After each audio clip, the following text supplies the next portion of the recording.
Magandang umaga po. Ngayong araw ng Miyerkules, hindi Martes. At ngayon po ay 9 ng buwan ng Setyembre 2020. At samahan niyo po kami sa programang Stand Up Balikatan para sa Sulong Quezon. At sa Facebook Live po ay mapapanood or mapapakinggan nyo kami sa tatlo pang pinakamalalakas na radyo. 95.1, 97.5, 105.3 at saka ito pong Broadcast Channel 6. Diyan po sa bahagi ng Impanta, pang alas 9 po tayo dyan hanggang alas 10 dyan sa Spirit FM. Sana po ay samahan nyo kami at may babanggitin pa po ang aking kasama na tatlo pa pong radyo. Magandang umaga po. Magandang umaga, lungsod ng Tayabas, lungsod ng Lucena, una hanggang ika-4 na distrito ng ating lalawigan, lalawigan ng Quezon, Luzon, Visayas at Mindanao, buong bansa, bansang Pilipinas, nagpupugay sa inyong lahat.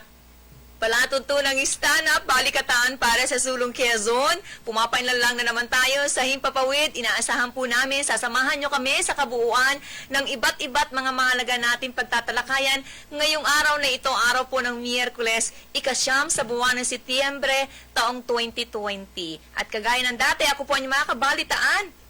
Maliit at tinig mula sa bahagi ng Bondok Peninsula, nagmamalaki isa pong anak ng magsasakang magniniyog, si Celine Tutor. At mag-update po tayo ng kaunti-kaunti lang tungkol dito sa coronavirus na ito. Sa Calabarzon, mataas pa rin, mahigit 26,000. Sa buong bansa naman ay 241,000 na ba? Napaka-taas pa rin. Kung kaya't nagkakaroon ng pagkalito ang ating mga kababayan sapagkat ang sabi, 2 days ago ay, di ba, sabi ng ating Pangulo ay flattening na, winning na. O ngayon naman, kahapon, pinabubulaanan, hindi naman pinabubulaanan, pero sinabi ng DOH na hindi pa. O yun namang UP, iba rin ang sinasabi. Kaya, yung kasing binabanggit ng Department of Health, mga kababayan, ay nakabase sa datos na nakakarating sa naturang pong ahensya mula sa iba't ibang rehiyon sa bahagi po ng ating bansa. Pero alam mo yan, nagdudulot yan ng pagkalito kasi magkakaiba sila. Timos, yun nga, ibang sinasabi ng DOH, of course, ang presidente mag-rely sa DOH. Pero tamo ngayon, tumaas na naman, more than 3,000 na kaso ba't na naman. sinasabi rin nga natin na talagang ang coronavirus disease 2019 o yung tinatawag nating COVID-19 ay walang araw na magiging ganito lang yung taas ng data. Kasi parang yung kanta ng spaghetti yan, pataas pababa. Meaning, pabago-bago po. Kaso ay pag sinabi mong flattening the curve, pumapatag na yung kurba. Naminti na, continuously ay mababa yung tinatamaan ng COVID. Medyo dapat bababa ng bababa. Oo, dire-diretso. Pero down, diba? ang nangyayari po kasi ay pabago-bago nga, tumataas, bumababa. Depende po yan sa tinatamaan ng naturang pong sakit. Kaya nga palagi yung ating panawagan, hindi po nawawala sa edisyon ng bawat nating pagsasahimpapawid ng ating palatuntunan. Sa ngalan ni Congresswoman Helen Tan, pinapalalahanan po namin kayo mag-ingat sa ating pang-araw-araw na buhay. Kaya nga, at minsan kasi pag tayo tinatanong, sabi ko nga, hindi naman kami taga-DOH, hindi kami from the Office of the President, kami po ay narinig sa likod ng mikropono, nagre-rely din kami sa mga figure na nilalabas ng DOH, di ba? So napakahirap sagutin sa mga nagtatanong sa atin na karaniwang mamamayan. Kaya magsuot po parati ng face mask, magsuot po ng face shield, mag-sanitize ang ating mga kamay, maglagay po ng alcohol tuwina sa mga pagkakataong kinakailangan, kumain ng masustansya, matulog ng sapat na oras, uminom ng maraming tubig, lahat ng pwede nating gawin, mag-ehersisyo parati ng ating katawan para manatiling malusog ang ating pangangatawan. Isang mahigpit na kalaban dyan, yung puyat. Yan yung nakakababa ng immune system. Correct. Kaya okay po ang gumamit ng ating gadget, ng ating mga telepono, pero limitahan po natin, magkaroon po tayo ng regulasyon mismo sa ating pong mga sarili, bigyan po natin ng limit ng paggamit para hindi po natin naaabuso ang ating kalusugan. At saka siyempre, hindi lang naman coronavirus ang problema. Yan, humaharap na naman yung panibagong problema ng bumabalik din yung ASF na yan. Nawala na yan noon, di ba? Bago nagka-COVID, di ba, nagmula doon sa Quezon City, napakaraming baboy ang binaon, di ba? So ngayon parang dito sa atin sa probinsya ay may mga ganyang kaso. Kaya nga mabigat. mukhang nagpapatong-patong po ang problema ng mga kababayan natin. Marami na nga ang nawala ng hanap buhay ay ang kanilang pinagkakitaan o pinagkukunan na lang ang mga inaalagang hayop tapos tatamaan pa ng ASF. Malas Oo nga. talaga. Kaya sabi ko nga, hindi lang ito ang ating nagiging problema. Kasi yung ating karaniwang mga mamamayan, ng mga may backyard, yung may babuyan lang sa likod ng bahay, dalawang ulo o tatlong ulo lang, pag tinamaan ng ASF na yan, di ba paano gagawin? Although babayaran naman yan Oo. ng May karampatang bayad gobyerno, po na binibigay ng ang MAU, ating diba? pamahalaan sa sino mang mga nag-aalaga po ng hayop na tatamaan ng ASF, mamamatay, ililibing yan, di ba? Oo. Ibabaon yan. So, malaki pong panghihinayang yan para sa mga nagpapalaki, mga nag-aalaga dahil sa inaasahan natin, lalo na at malapit na po tayo sa panahon ng Kapaskuhan, panggastos din yan. Ayun nga ang problema sapagkat wala ka ng trabaho kundi yung sa backyard na piggery na ganyan, tatamaan pa na ganyan. Tulad dyan sa Lopez, di ba, nung mga nakaraling kong binanggit natin, may mga kaso dyan ng ASF, bagamat sinisikap ng pamahalang lokal na at saka nung MAO, di ba, nung Municipal Agriculture Office na solusyonan yung mga problema niya, pero still, dyan sa bahagi ng Unisan, may binanggit sa atin yung punong bayan dyan, na mayroon 2 barangay dyan na may kaso rin ng ganon. Kaya lang wala tayong iba pang datos na makuha sapagkat tinantay ko nga na ang Provincial Agriculturist Office ay magpalabas. Hayaan po ninyo sa mga susunod po na araw, sisikapin po ng ating palatuntunan na ating po makabalitaan mismo ang Regional Director ng ating Department of Agriculture para direkta nating malaman ano po ang mga assistance para sa mga magsasaka, sa mga naghahayupan natin na apektado po ng problema dulot ng ASF. Pansamantala, batiin natin lahat ng ating mga kaistan, serbisyong tunay at natural sa iba't ibang bahagi po ng ating lalawigan. Pumabati kami ng magandang umaga sa inyo, sa mga nakatutok na, mga humihigop na ng mainit na kape, mga naglilinis na po ng labas at loob ng inyong tahanan. Samahan nyo kami hanggang 7 ng umaga. Diyan po sa Timonan, Plaridel, Gumaca, Lopez, Calawag, Tagkawayag, Ginyangan, Alabat, Perez, and Quezon. Magandang umaga po. Ang mga mayors dyan at mga kagawad ng bayan at ang mga mamamayan dyan, yung ating mga ka-stand up dyan, ay palaging hindi man makabot itong broadcast channel 6 sapagkat medyo may kalayuan, sinisikap nila na panoorin sa Facebook Live at saka dito sa ating mga radyo. Wow, marami pong salamat ang palatuntunan pong Stand Up Balikatan para sa Sulong Quezon. Napapakinggan nyo rin sa mga himpila ng 98.9 Lab FM, bayan po ng Lopez, Supreme Radio, 98.3 bayan po ng Tagkawayan, at 93.3 bayan po ng Gumaca. Of course, sa 92.7 Infanta, Quezon. Simulcast po ito itong programang ito ay simulcast po ito na napapakinig ng sabayan. Yan nga po sa mga binanggit niyang radio stations dyan sa ika-4 na distrito. At yun nga Infanta, ay pang alas 9 pa po tayo doon. Dito lamang sa 3 radyo ito nung 95, 97, 105, sobrang lakas nito. Abot ito hanggang dyan sa Alabang.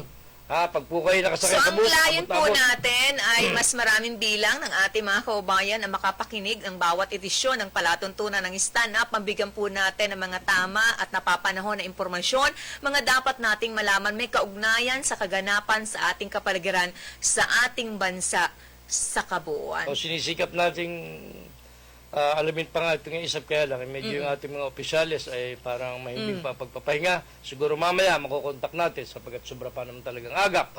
Ipilit natin makakuha ng datos ng problema natin sa ASF para yan ay malaman natin kung ano yung talagang problema dyan. Correct. Pasalamatan ko muna si Sariaya Mayor Marcelo Gayeta, Sir June Laurelia sa imbitasyon, naging paanyaya po sa ating palatuntunan. Nadaluhan natin kahapon yung blessing ng almost 11 hectares ng lugar na pagtatayuan po ng government complex, iba't ibang tanggapan ng pamahalaang lokal ng bayan ng Sariaya. Congratulations, magilas na Sariaya. Aba, ay wala akong masabi sa panunungkulan ng nakaupo dyan. Noong paman, hanggang ngayon, ay okay ang panunungkulan ni Mayor Marcing Gayeta. Si Mayor Gayeta yung tipo ng opisyal ng ating gobyerno na nangangarap hindi para sa pansarili, kundi para sa pangkalahatan ng kanyang mga nasasakupan. Aba, Yan ang leader, napakalawak ng kanyang pangarap at mukha naman na pinagkakalob sa kanya ng Panginoon, yung kanyang mga pangarap, utay-utay na nagagawa, nasusunod at walang pagtutol sa karamihan ng mamamayan dyan sa bahagi ng Sariaya. Kaya nga ang binabanggit niya ay hindi lang siya isa Oo. lang yung binoto no sa pamilya nila, pero lahat po ng miyembro ay nakakatuwang niya sa paglilingkod, serbisyo, pagbibigay ng serbisyo sa ating mga kababayan sa Sariaya. Kaya swerte po kayo mga Sariayahin. Yung problema sa patubig, unti-unti, dahan-dahan po yan nagagawan po ng solusyon ng paraan ng pamahalaang lokal ng Sariaya. Ako naman ay natutuwa sapagkat bumati, nilapitan tayo ni Konsehal Arlene Hinobe ng Sariaya. At hindi naman kami ganun ka-close, pero lumapit siya sa akin, bumati at sinabi niya na napapanood niya tayo. At kasabay din nung kitang-kita ko na nagpapalarawan sila, nagpapapicture sila. Hawak-hawak yung mga VHF radio na tinanong ko sa kanya, saan galing yan? Sabi niya, ipinagkaloob po ito ni Congresswoman Helen Tan sa aming barangay at sa iba pa. Marami yung mga brand new na handheld radio, yung mga ginagamit sa barangay. Para mabilis na Oo. ma-inform ang kasama sa barangay, ma-disseminate, maibato yung impormasyon. Kaya meron mga handheld radio distribution na pinagkakaloob po ang opisina ni Congresswoman Tan. Ay, ibig ko sabihin, daladala nila yung mga kahong-kahong ng mga VHF radio, handheld radio. At nagpa-picture sila, kaya nakita ko, tinanong ko si Konsehal Arlina Hinobe, ito nga po niya ipinagkaloob, request namin ito, then ipinagkaloob sa kanila. Sabi ko ba, okay na, sana lahat ng barangay sa inyo ay mabigyan yan kung kakayanin pa. So, salamat ha, Konsehal Arlene Hinobe. Ano mo, pwedeng vice mayor ng Sariaya ito ha? Masipag itong bata. Talagang mga bata talaga nakakatuwa. Mga batang konsehalis, opisyalis.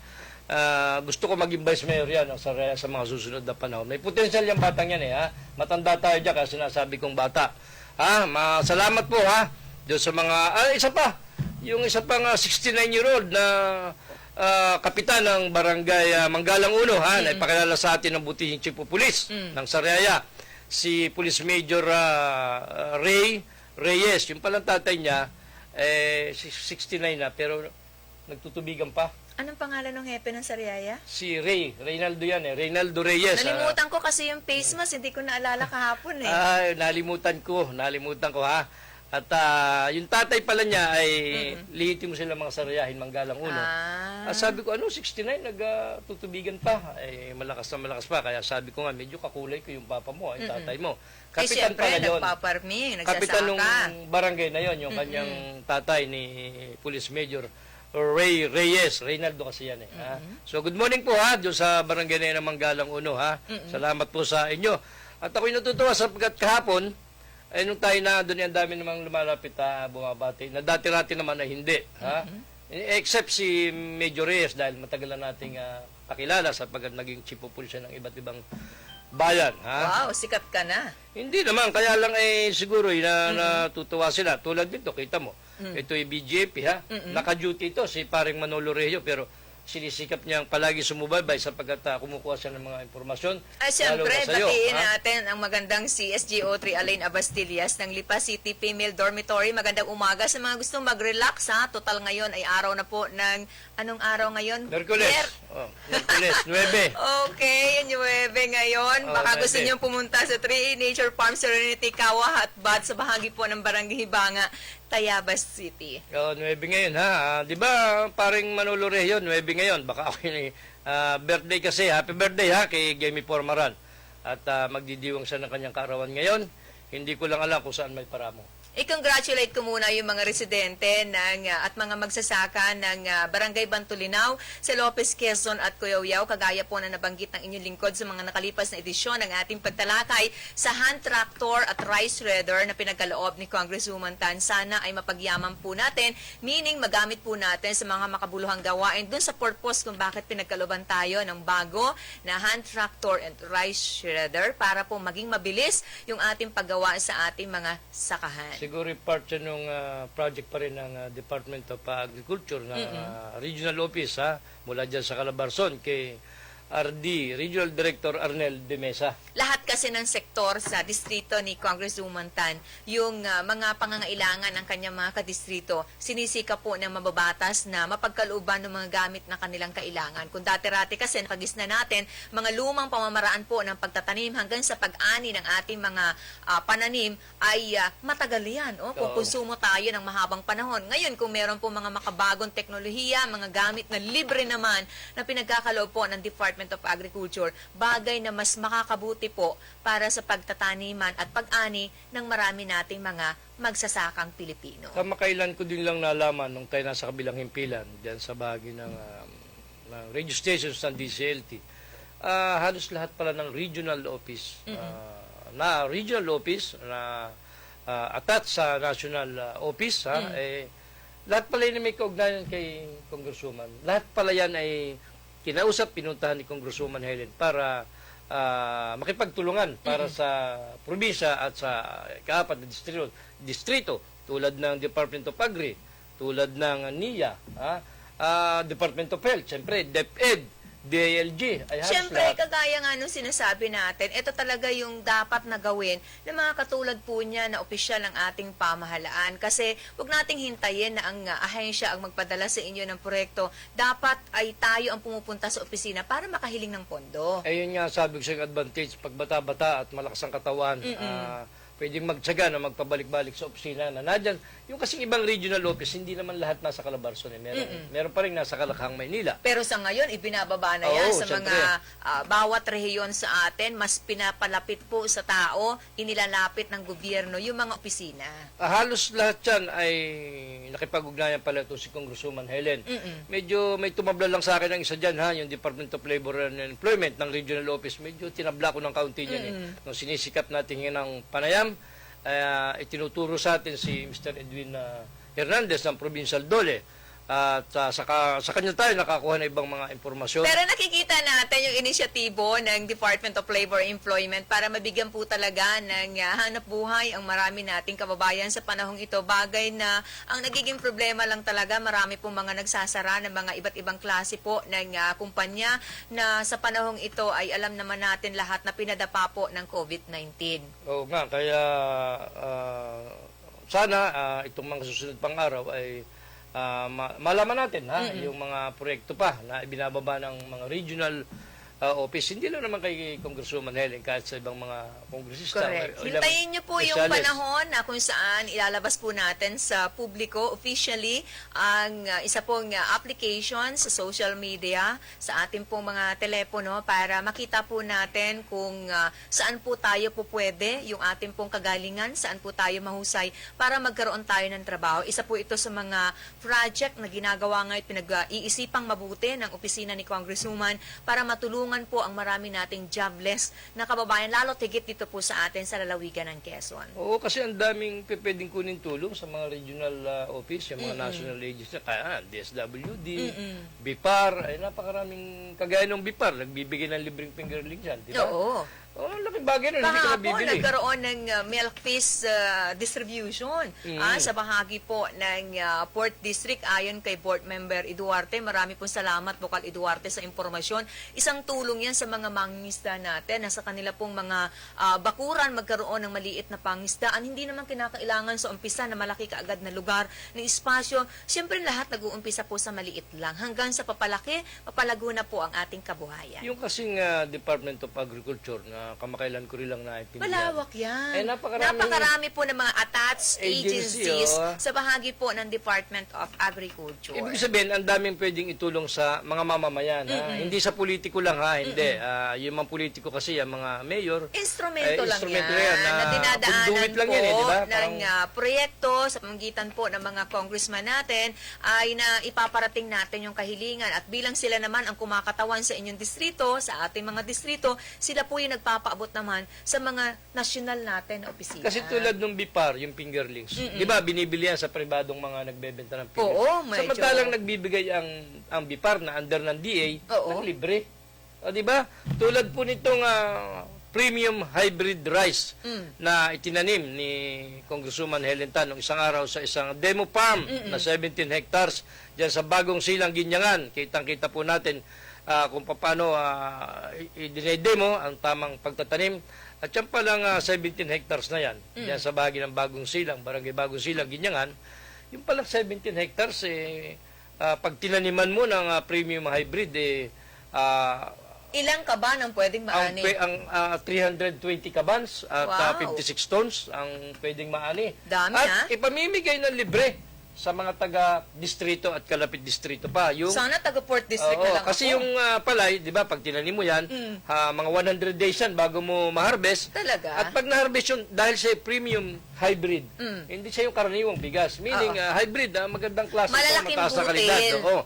So, ipamamahagi yan ni Congresswoman sa mga taga-Port District at Karatig distrito pa. Hindi lang naman sa kanyang distrito yan ipamamahagi. Ay 100 days lang naman ang aantayin, hindi naman napakatagal noon. So, sinikap nila na yan ay planuhin, gawin na isa katuparan nga. At dahil sa, hindi lang yan, pati yung, at yan ay kaloob nga ng DA, yung palay na yan, di ba, yung binhi.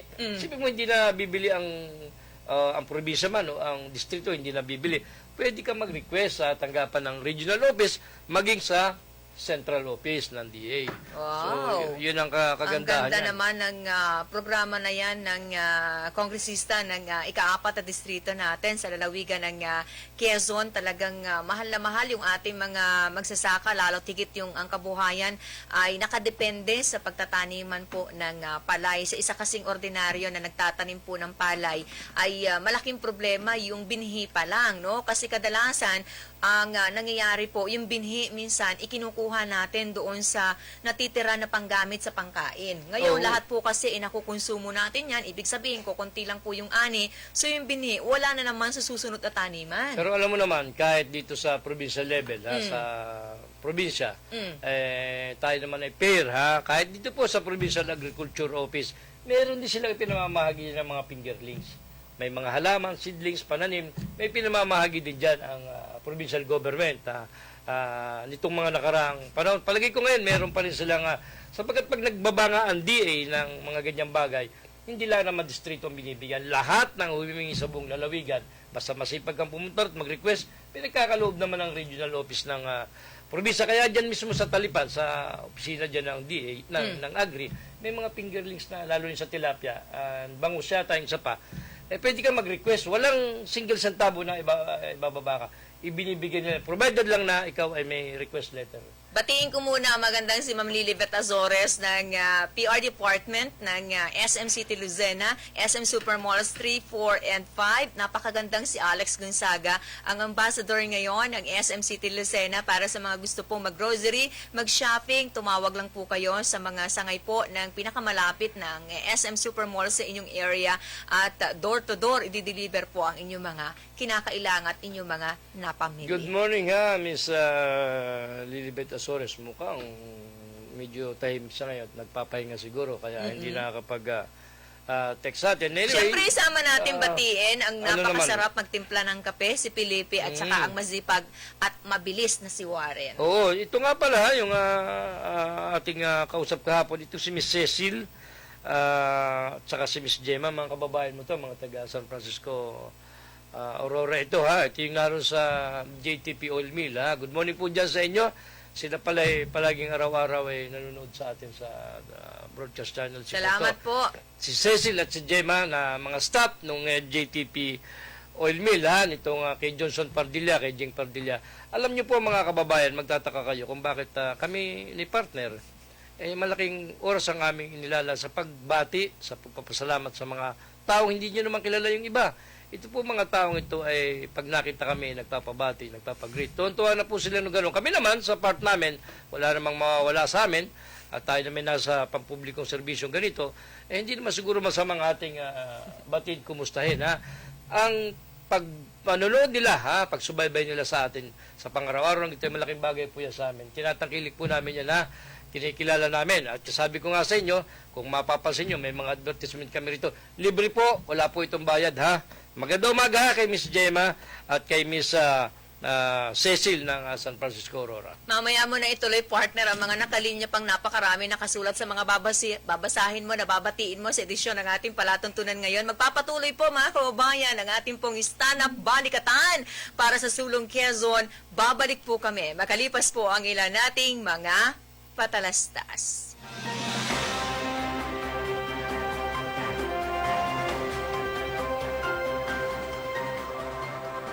Domingo Veterinary Clinic and Grooming Center, 1st Street, West Employees Village, Lucena City.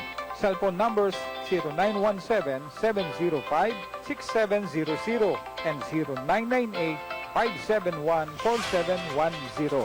Dr. Ernesto Domingo, our friendly veterinarian.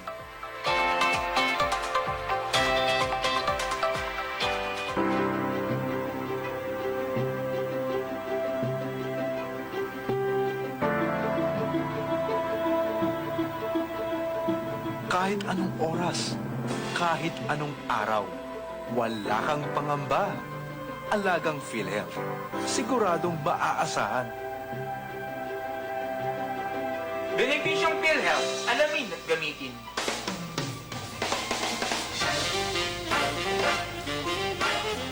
Ang mga may sakit ay hindi dapat pinaghihintay at huwag nating ilagay sa panganib ang buhay ng ating mga mahal na kapamilya. Narito palagi ang sigurado at ligtas sa serbisyo ng Sakip Buhay Ambulance Center. Sakip Buhay Ambulance Center. Mga pribadong ambulansya na 24 hours on call. Saan mang dako ng Pilipinas nabot ng ambulansya ay pupuntahan, maging ligtas ka lamang. Ang bawat ambulansya ay equipped with ambubag pag grabe ang pasyente. May 3 sets ng oxygen tank with regulator. May emergency medicine, walang red tape, hatid agad, safe ang pasyente. DTI registered at kumpleto sa lisensya at permit. Sakip Buhay Ambulance Center.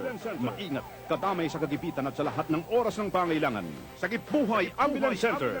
Para sa mabilis na serbisyo, tawagan ang kanilang hotline 0423732983 o 0918-911-8332. Ang punong tanggapan ay nasa Calamar Home Subdivision, Kalurang Mayaw, Lucena. Sakip Buhay Ambulance Center. Kontakin lamang ating kaibigang si Danny Lingon.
There is still good news amid this pandemic.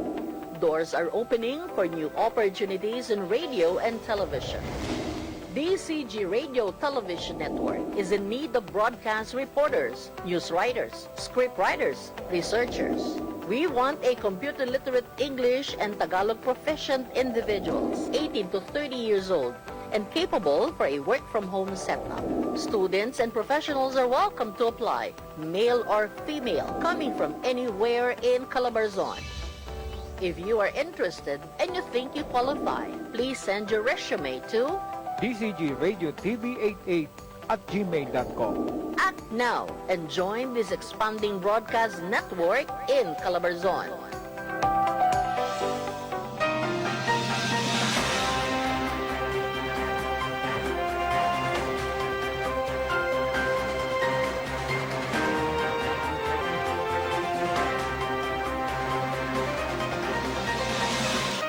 Balik na tayo sa ating pagtalakay mga kababayan, sa mga nakatune in pa rin, mga late viewers natin sa palatuntunang stand-up balikatan para sa Sulong Quezon. Siyempre ako pa rin po ang nakakasama, maliit at tinig mula sa bahagi ng Bondok Peninsula.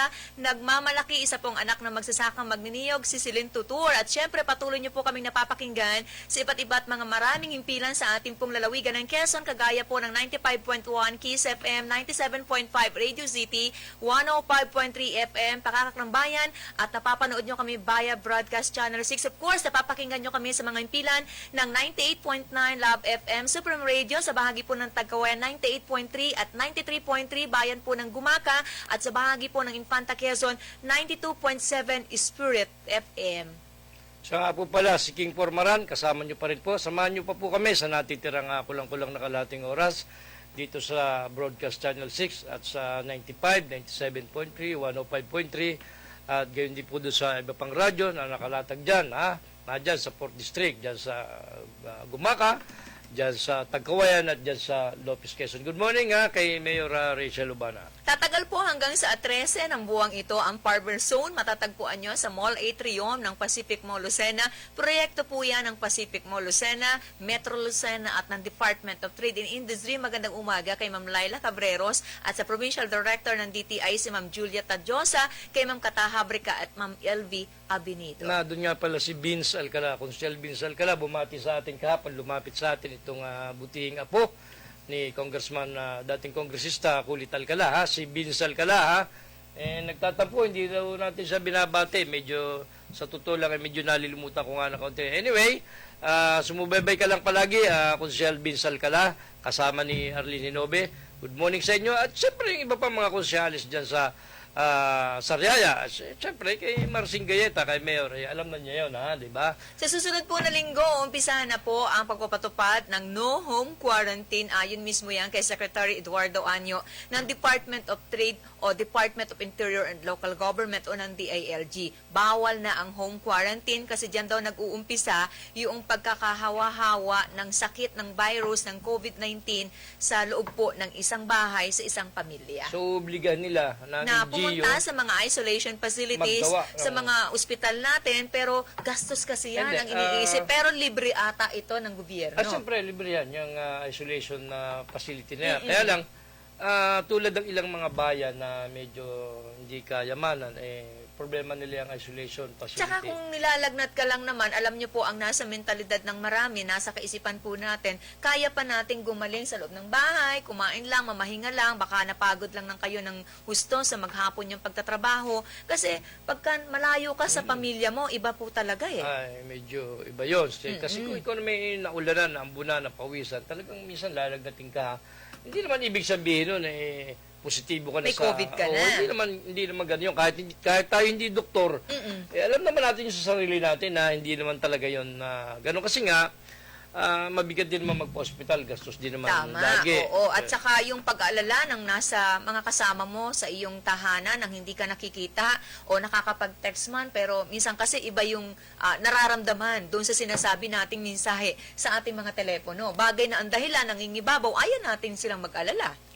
Pero alam mo, yung mga LGU natin, katulad ng mga nakausap nating mga mayors, tulad ni Mayor Quezon Mayor Cherry Clasio, ay sinisikap nila na magkaroon ng isolation facility doon dahil hindi nga pwedeng wala sapagkat utos nga yan ng DILG dahil kailangan yun. Mabuti kung gano'n, no? Mabuti kung gano'n na kahit mahirap lang o maliit lang na pamayanan na isang bayan ay pinipilit na magkaroon po ng isolation facilities para nga para doon sa mga nakakaranas na ng mga symptoms ng COVID-19 para maiwasan nga na mahawa po ang kanilang mga kapamilya. Kaya by next week, pakinggan po natin ang DILG strictly po i-implement na no home quarantine. Kasi nga ay, ang tawag dito, pero may mga exemption daw dyan. Yung mga matatanda na hindi na po kayang mailipat pa sa mga quarantine facility sa inyong lugar, exempted po yan. Abay, lalo kung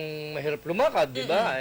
Problema nga yan kasi papaano yan. Meron kasi mga may edad talaga tayo na tinatamaan pa rin ng COVID-19 kahit naman sabi nga ay below 30, tinatamaan. O kahit nga yung mga sanggol, di ba? Walang pinipiling edad. Yan. Kaya nga sabi, ito na yung new normal na mag-ready tayo. Oo. Mag-ready tayo dahil naya na yan eh. Mahirap-hirap nang mawala at hindi nga natin alam kung hanggang kailan. Kaya nga sabi ko sa iyo kanina, napabilis yata yung executive order ng Manila, Mayor, ha? By October 31, bawal kang pumunta sa mga sementeryo sa Metro Manila. Alam Baka niyo maging naman, president pagka ito. panahon po ng undas, nagsisiksikan at hindi may iwasan, nalalabas po talaga ng inyong tahanan ang marami para bisitahin natin ang mga puntod ng mga namayapa nating mahal sa buhay kada unang araw sa buwan po ng Nobyembre. Minsan kahit ikalawang araw na, pumupunta pa rin po ang marami para iwas nga sa traffic, iwas sa dami ng tao. Pero magandang desisyon yan. Alam Manila mo, Mayor Isko inunahan niyang Moreno. Malacanang at saka ang DLG, ha? Inunahan niya yung IATF, Malacanang, DLG, inunahan niya. Talagang bibuto Alam mo si yung pagtirik ng Mayor kandila at pag-alala sa mga loved ones natin na namayapa, pwede naman talaga nating gawin yan nang wala pong Oo. literal, nang wala tayo sa loob po ng alinmang sementeryo kung saan nakalagak nga ang puntod ng inyong mga mahal sa buhay. Pwede po nating gawin yan, ipanalangin natin ang kanilang kaluluwa sa loob ng ating tahanan. Kaya Naalala lang- ko, maliit pa lang ako, ang daming kandilang binibili ng namayapa ko ng nanay eh. Kasi ito para kay ganito, kay ganito. Kasi nga, lalo na kung maedad ka na. Ay kaya lang, traditionally, yung ating pagpunta sa mga sementeryo ay naya na yan. Kaya lang, dahil baka maging president yung binabang executive order ng Manila Mayor, baka maggayahan. Walang masama. Wala naman tayo nakikitang masama sapagkat Mas okay nga ilang araw lang siguro, naman kaya yun. nga 'di ba, yung mga pagsasagawa ng reunion, yung mga malakihang gatherings, family reunion ay pinapanawagan ng DALG at sinusustyon na ipagpaliban muna natin kasi nga iniiwasan natin yung pagdami po ng tao sa iisang lugar lang. Kasi nga kahit naman sa probinsya, sa mga city, sa mga yung ating mga sementeryo, talagang mga napupuno ng tao yan. Tsaka paano ganung yung iba panahon. na nasa ibang lugar, malayong lugar, uuwi ng probinsya, Hindi wala pwede, namang kasi transportasyon mahirap yun. tayo ngayon. At saka paano ka kukuha ng quarantine pass dyan pagka ganyan galing ka sa, from Manila to Bicol, ay kukuha ka ng passes, Yung Pasko di ba? kaya? Sunod-sunod yan. Kahit palagay ko, kahit wala pang binababang ang DLG o ang IATF, yun na rin yun. Kasi, Paano yung mga inihahanda mo ngayon pang aginaldo? hindi ako maghahanda sapagkat depende yan, ha? Depende yan. Kasi, baka nga Kanino na lang mapapabigay yan? Paki-deposit na lang po, sir. Ito po account number ko, ha? Yun lang, ha? Ibig sabihin, Ninong, ito Ninong, po ang- yung mga inaanak ko malalaki na eh, ha? Oo. Kaya hindi ko na rin napapagkikita, ha? ikaw nang mamamasko sa kanila? Pero sa Biyernes, maghahawak na naman ako sa kasal dyan sa aking pamangkin, anak ng aking panganay na kapatid, ni Lulu Pormaran Ilaw, ha? Diyan sa bahagi ng Santa Veronica, kakasalin sila. At alam mo bang yung pagkakasal din ay na-postpone nga dahil nagka-COVID. Pero kailangan ituloy sapagkat mas maigi. Ayan ang sinasabing kasal ka. pagmamahalang walang makakahadlang. Ang kagandahan nito, konti lang ang, kasi inuobliga talaga ng Simbahan. simbahan na hindi pwedeng maraming dadalo sa kasalan. Bilang na bilang. Eh, tipid para ngayon ang pamilyahan lang. magpakasal, ano? Oo, kaya itong binabati natin, itong si, nalimutan ko yung pangalan ng Sino babae. binabati mo? Yung aking pamangkin, si RG, nalimutan ko lang yung Iba first ang name ng mabanggit mong pangalan first ng name ng babae. kanyang magiging kabiyak, ha? Oo. Si anak ng Ate Lulu. Sayang, pero ito ay susunod sila sa pulisiya ng simbahan na dapat Oo kunti naman. lang. Maging yung Kitang-kita reception, sa kunti larawan lang. niyan. Tatandaan mo yung sinabi Oo, ni baka- Lieutenant General Eleazar, yung Oo. task force Baka- commander ng COVID Shield, baka tayo madali, na ha? yung mga lalabag sa health protocols, sitinan nila ang social media. Kaya nga, ingat po kayo, yung mga manonood natin, mga nakikinig sa atin, baka mag-post kayo ng picture, dikit-dikit kayo, wala Oo, man lang mahirap suot ng yan. face mask, walang Mapapagalitan face tayo. shield.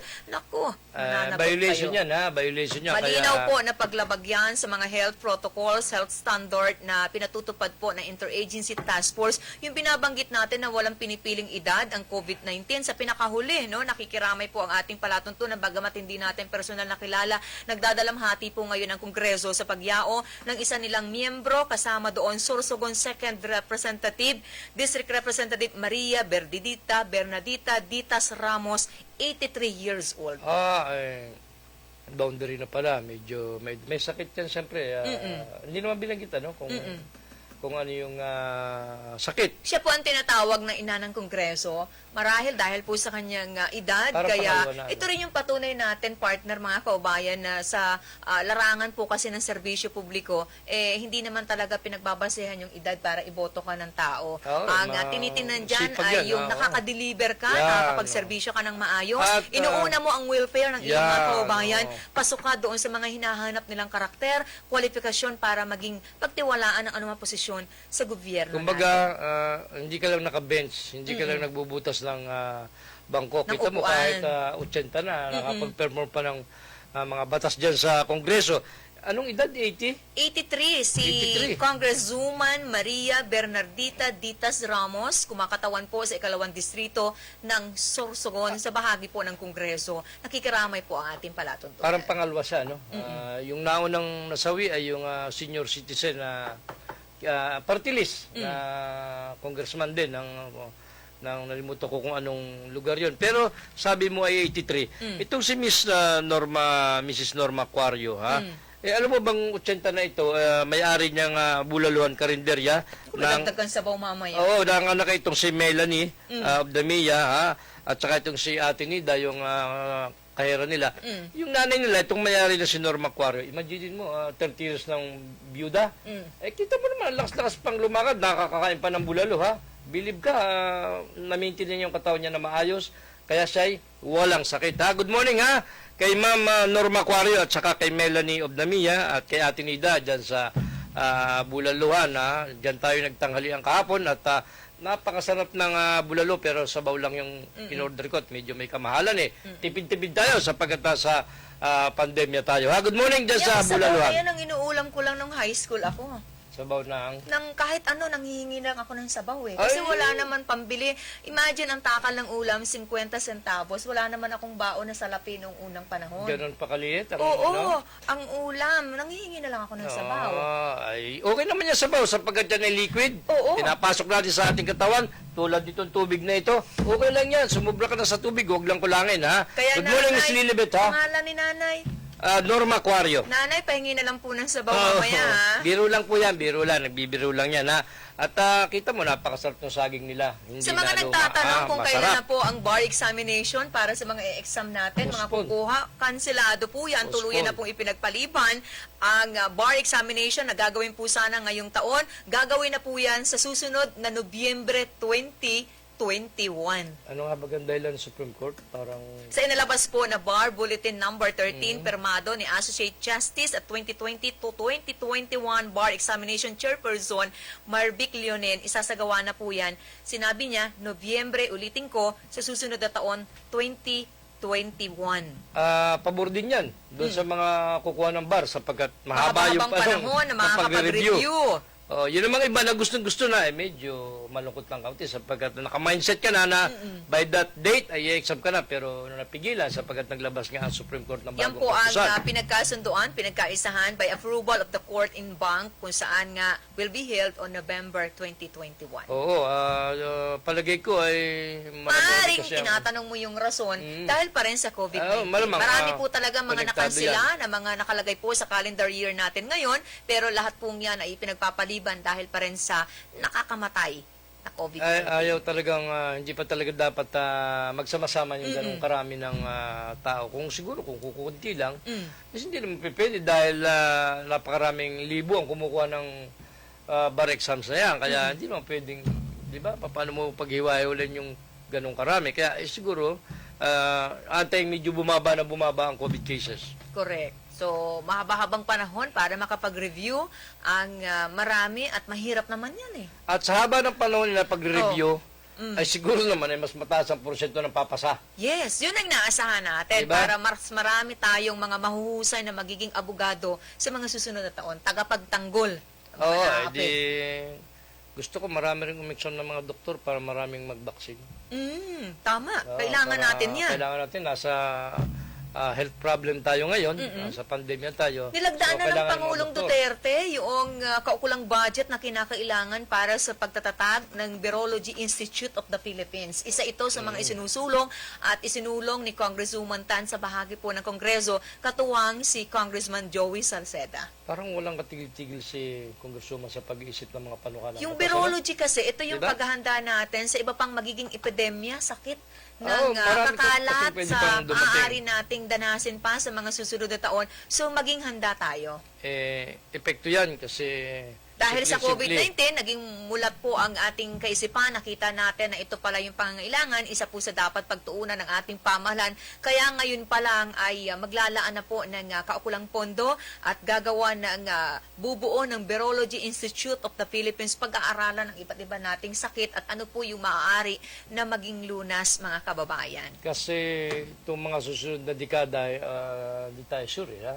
Yung mga siyentipiko at pinag-aaralan nila worldwide na posibleng magkaroon pa ng iba't iba pang sakit sapagkat epekto siguro yan ang ating mundo ay naiba na. Marumi na. Marumi na. Ang Earth ay polluted na, di ba? Malaking Mula bahagi sa ay... kinakain Oo. natin, sa nilalanghap natin na hangin, iniinom natin na tubig, so dapat ay maging disiplinado tayo. At usually yan ay di yung nakukuha sa pagkain, nasasangab o nalalanghap mong hangin. Kaya lutuin mabuti kung kayo po ay nagluluto sa oras na ito. Kung may lulutuin, ha? Kung may lulutuin. Pag bisan ay wala, ha?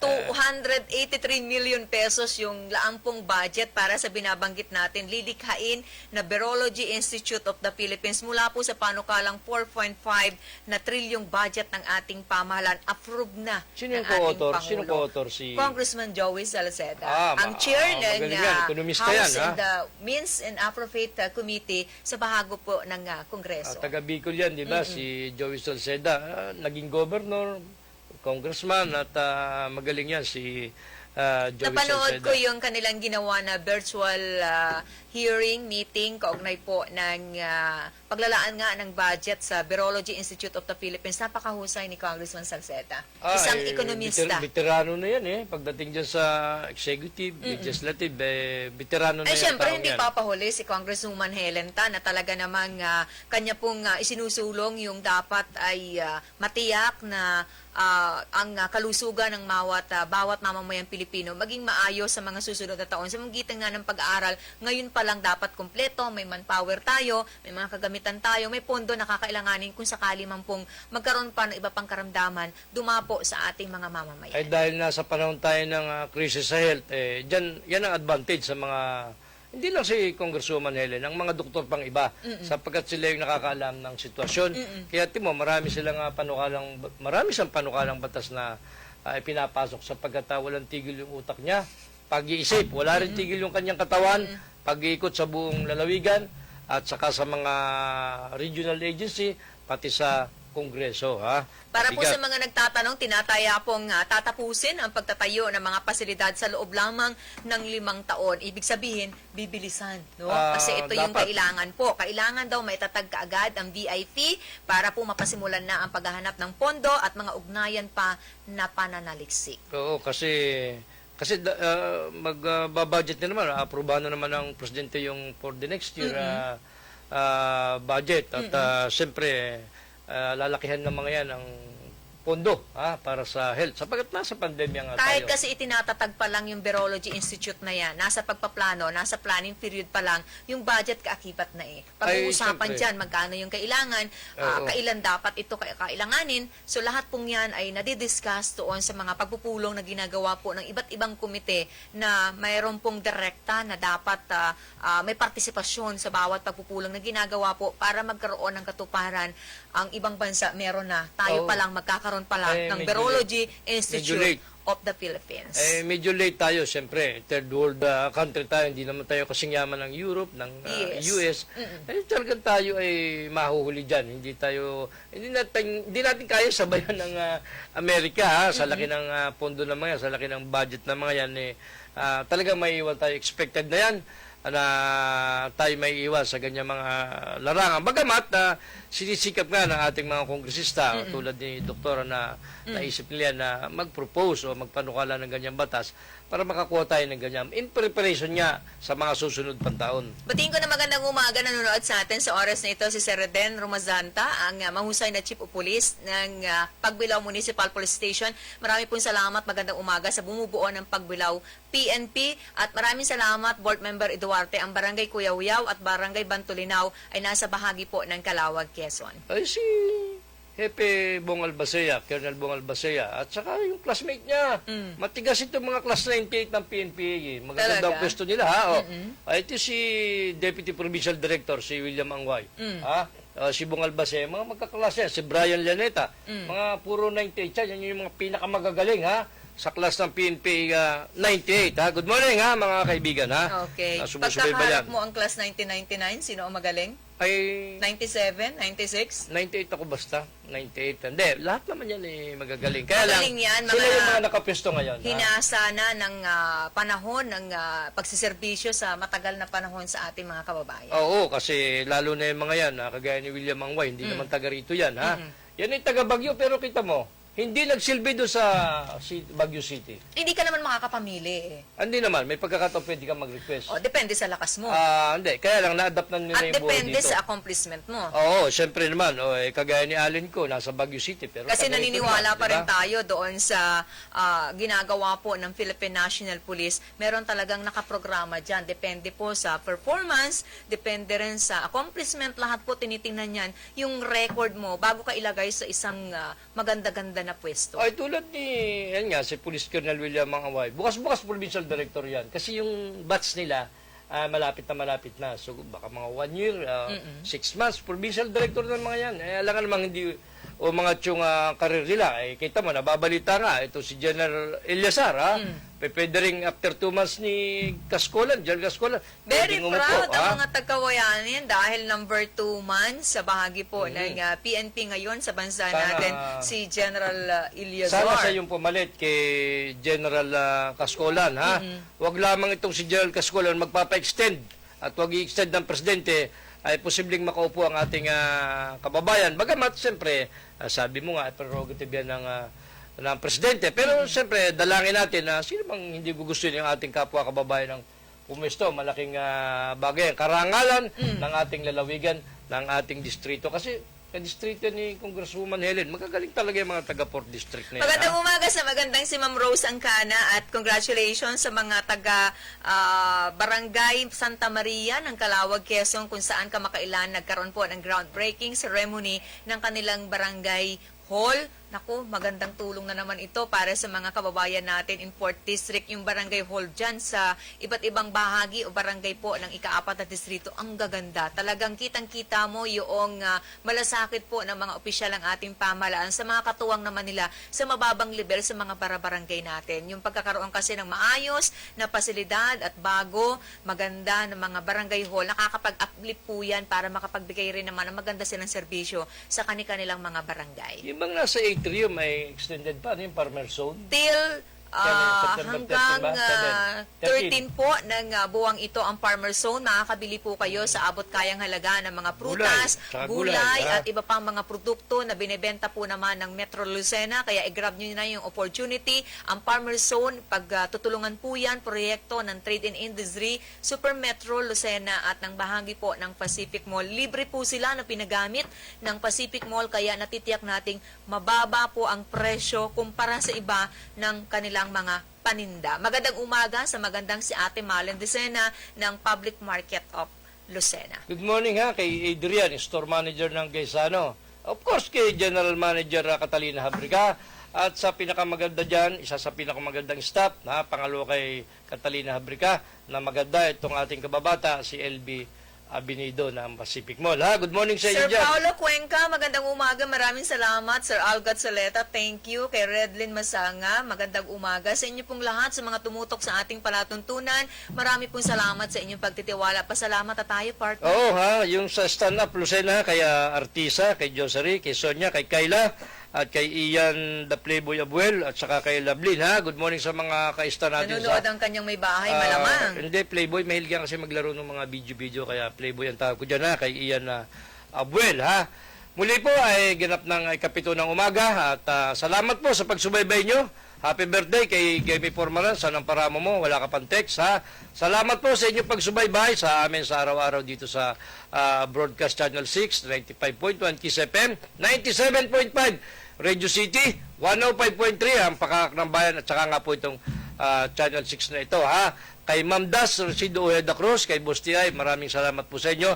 Good morning, bukas po uli ng alas 6 hanggang alas 7. Si King Formaran po. natin ang ating mga nakatuwang mula sa bahagyang technical kay Randy Remontigue, Danny Ordonez, Ramil Ramos, kay Junjun Salobre, Raymond Arbolida at Lloyd Habola. Sa mga tumutok sa mga impila ng 98.9 Love FM, bayan po ng Lopez, 98.3, bahagi po ng Tagawayan, at sa bayan po ng Gumaca, 93.3, 92.7, Spirit FM, bayan po ng Infanta. Ako po naman ay nakabalitaan na kasama buong oras. Maliit na tinig mula po sa bahagi ng Bondok Peninsula, nagmamalaki. Isa pong anak na magsasakang magniniyog, si Silin Tutur, nagsasabing muli ka ng umaga, kagaya po ng araw-araw na pag-asam nating lahat. Mabuhay tayo.